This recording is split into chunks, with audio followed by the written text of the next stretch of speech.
Again tonight, Corpus Christi City Council facing a billion-dollar question. Do they stay the course with the Inner Harbor desalination plant or pull the plug and gamble on another water source? Yeah, 3 News reporter Michael Gibson joins us here in the studio tonight with more on that decision, a decision that could shape the city's future. Michael?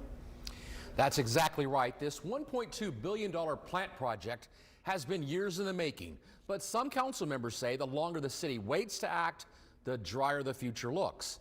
Tonight, the debate boils down to desalination today versus some alternative water source sometime in the future.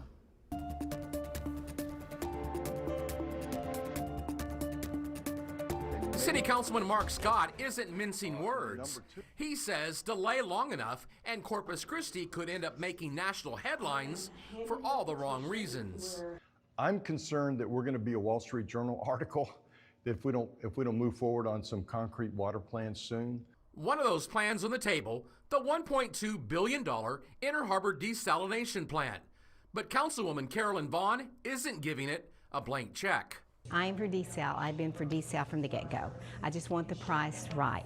So I don't know what the vote's going to be today, but if it is not going to move forward, I will make a motion either this week or next week to continue and go to the second highest bidder. Vaughn also favors tapping the Evangeline aquifer and reusing wastewater, but she says the Nueces well project has worn out its welcome. Evangeline's the one I like, and I like wastewater reuse, and I do not think the city needs to continue with those out there for a very short time period. That's it, because I am worried about subsidence for that rural area.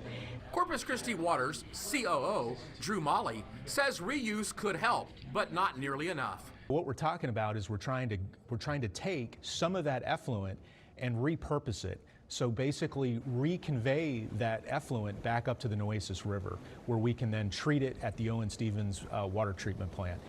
We're talking about maybe 10 to 12, maybe at most about 15 million gallons a day of effluent. Mark Scott argues by the time that system is ready, Corpus Christi could already be running dry. I think if you fully vet the timeline, you find out that's not going to get done in time. I think the answer is you do Inner Harbor desalination, and then you do the groundwater wells in the Nueces River. Mayor Paulette Guajardo says whatever happens tonight, council has all the facts. It's out of our hands. Everyone, they should have all the information they need, and we have to respect the process and hope that everyone does what's best for our residents, and that is, in my opinion, our seawater desalination at the Inner Harbor.